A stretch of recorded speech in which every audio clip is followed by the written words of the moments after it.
Hey, good evening, everyone.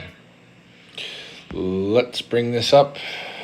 See if we got a photo. Photo is not coming through. Let's see why that is. We've joined it. We've got the camera. All right. Let's just see if we are on. Guys, post your comments in. You might not be able to see me here for a moment. I might have to do some what we call funky trickery. Let's see. Is that better? Can you guys hear me and see me? I gotta get the comments and then I can try and fix the screen. Reminder, guys, like, share, and subscribe. This show works best when you participate. I don't know if we're on. Let's find out. Yes, we are on. I am going to just disconnect on this screen here. And I'm going to reconnect.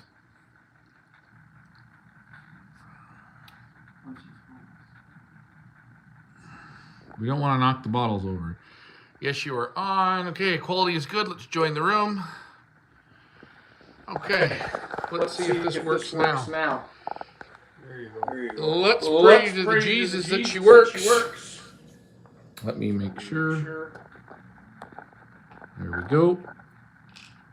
So let's go back over and double check. Hey guys, there we are. It's Ricky, I'm Ryan.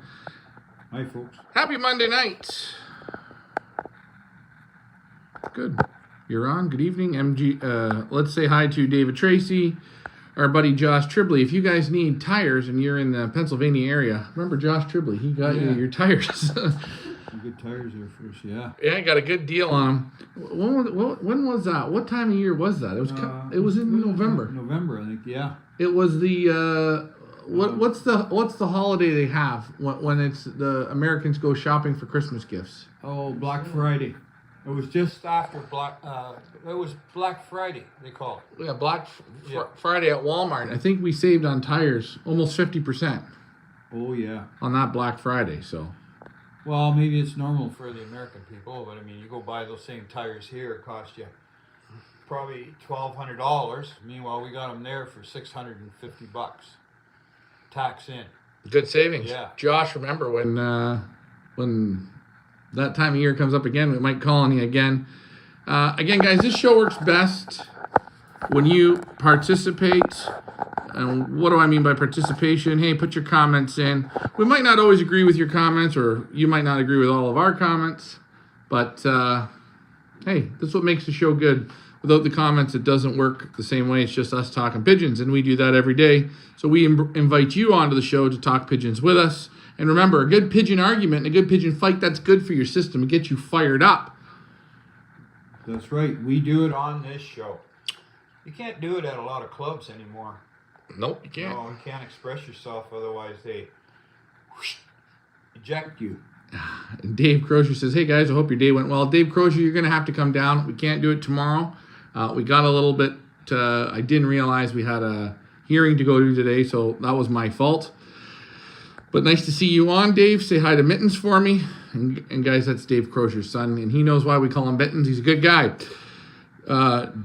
Josh Tribley says the Friday after Thanksgiving. Okay, so that's the Friday to go get tires at Walmart. They always have a good deal. Shane, I'm glad that you are on. Tonight you're going to see your bird.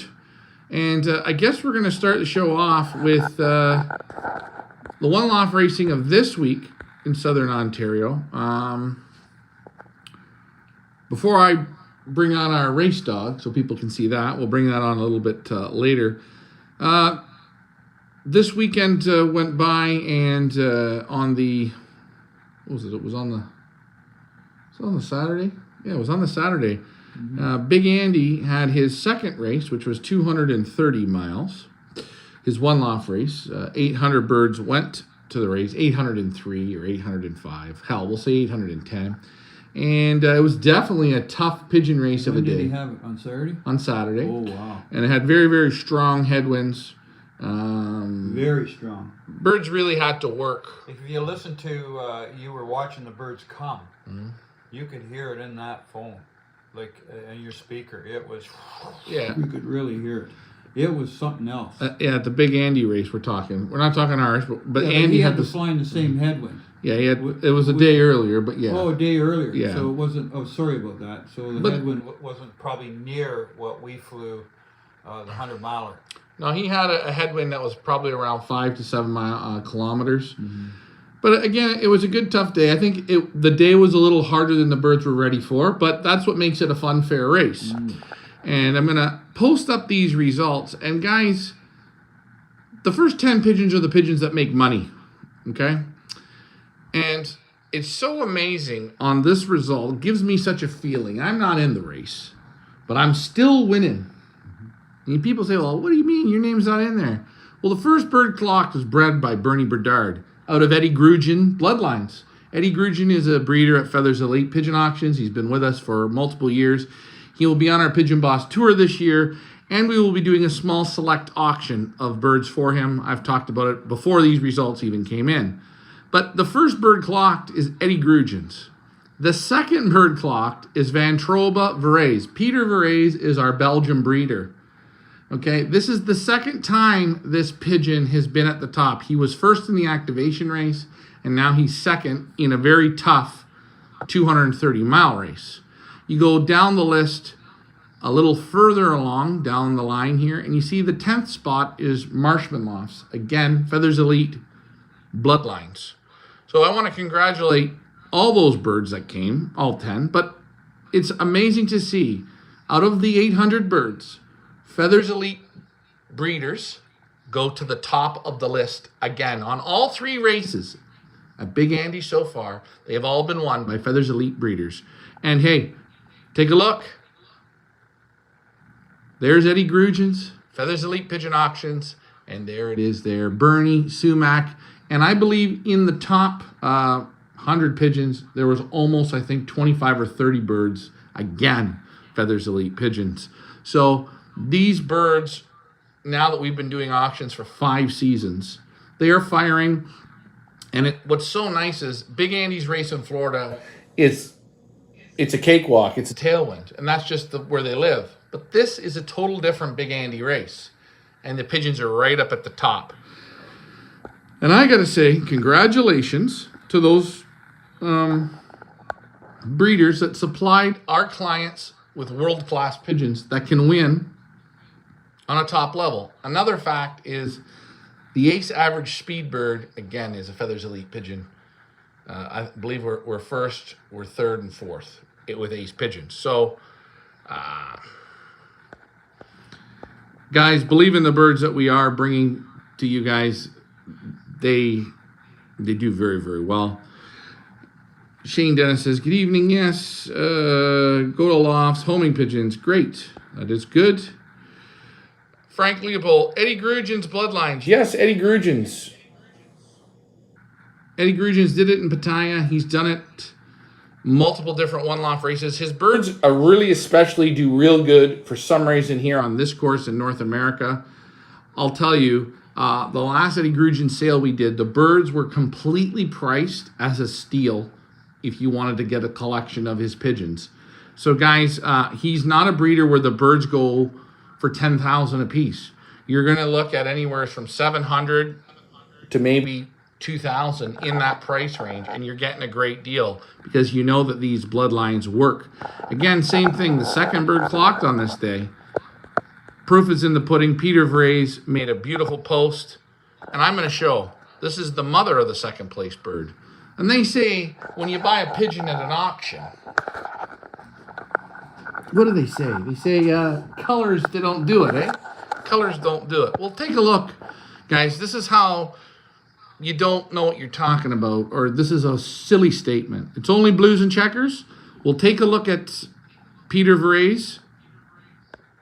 Take a look at Eddie Grugin's. Two colored pigeons there. Yeah, it's a chocolate silvery mealy. And a gay pied. So big congratulations to those birds that clocked. But again, not to get too excited, we still got one more race to go there. And they're going to do it this weekend I don't know what the winds are going to call for. I think they're going to be very strong shoulder winds, but 350 miles, 398 birds on the day out of 805. So 50% of those pigeons don't have the mustard on that day. But this weekend's a different day, or coming. Hey, Ricky, you want to add anything to that? No. Congratulations. Yeah, that's it. Congratulations. Now, on the Sunday, we had our first race at the Pioneer.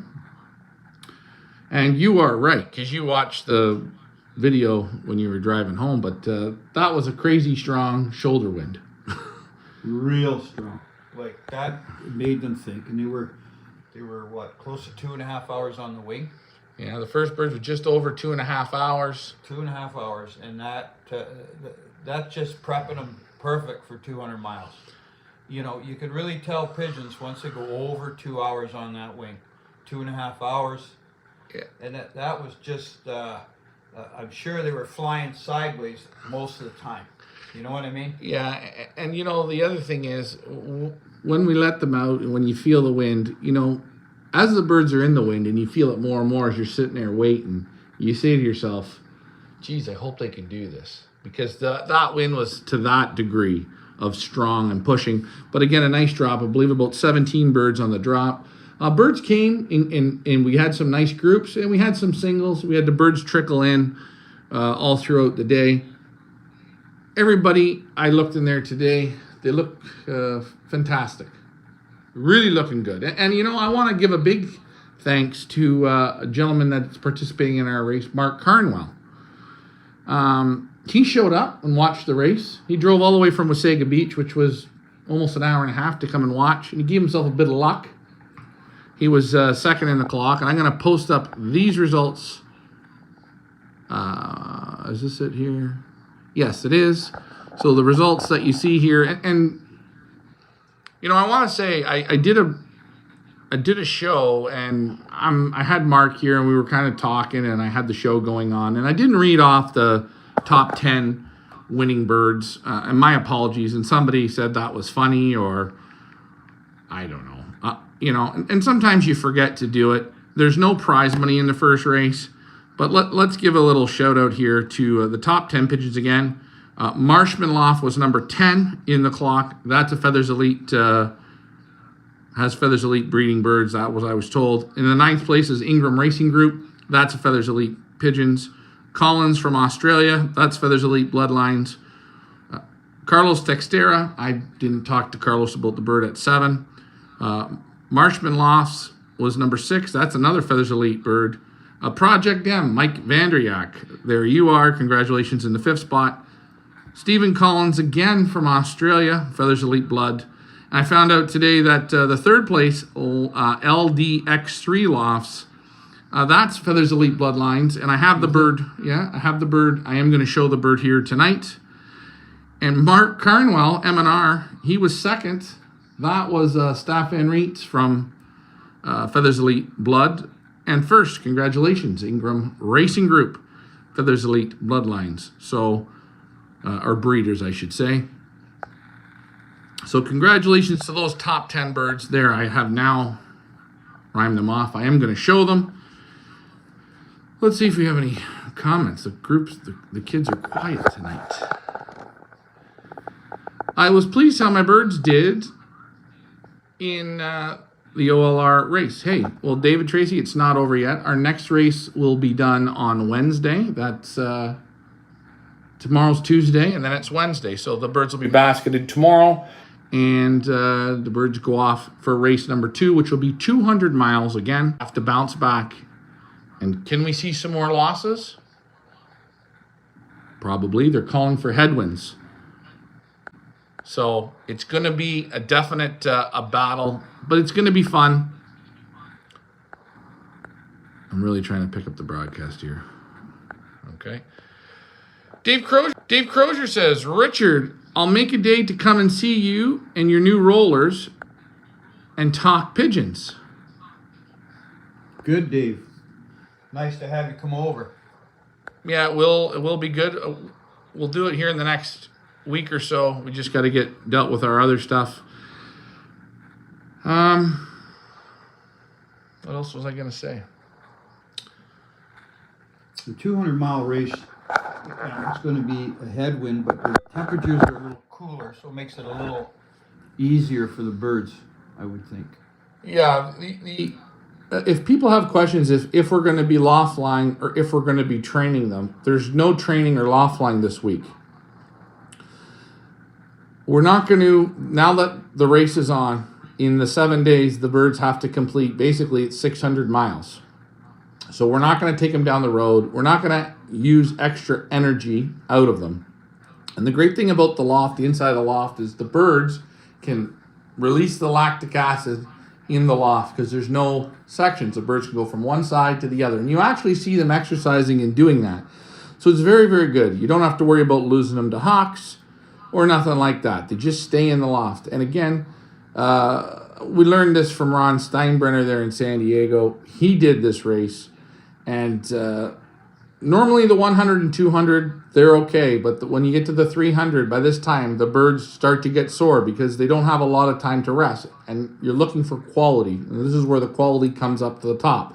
So guys, if you were behind on the first race, don't worry about it because the pigeons still have, I hate to say this, 500 more miles to complete in 7 days. So, very challenging. Mm-hmm. But fun. Well, 100 miles, I mean, it had that very hard shoulder wind that it was a little bit tough. Nice day, but tough. Right. So the 200 miler now is going to be a headwind. Boy, that's going to make it a bit tougher. Let's see what happens on the 300. Normally, you know, when the 300 hits, they're going to get a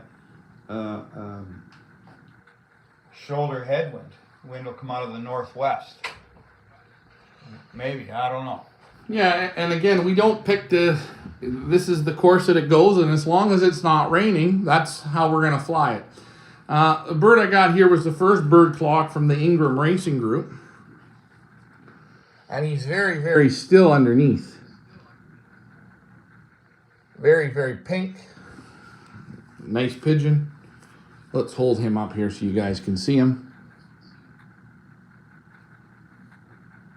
Nice pencil blue. Yeah, real pretty. Just sort of finishing off that body molt. Let's look at the wing here. It's got 3 to go. Yeah, where is he? Right in here. Right in there. Has he dropped? Let's see.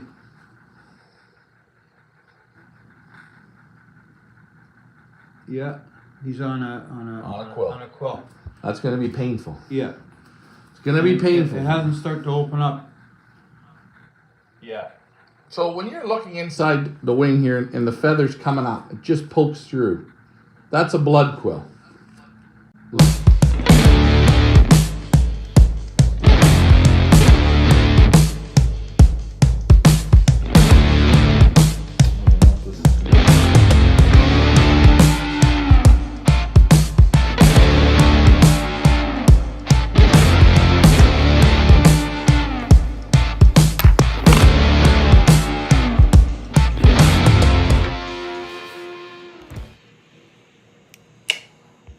Hey guys, we are going to try and do this again here and see if this works. The system has ended. Are we on or we're not on? Tonight just might not be my night for this show, so set it disconnected. Again. I don't think we're on.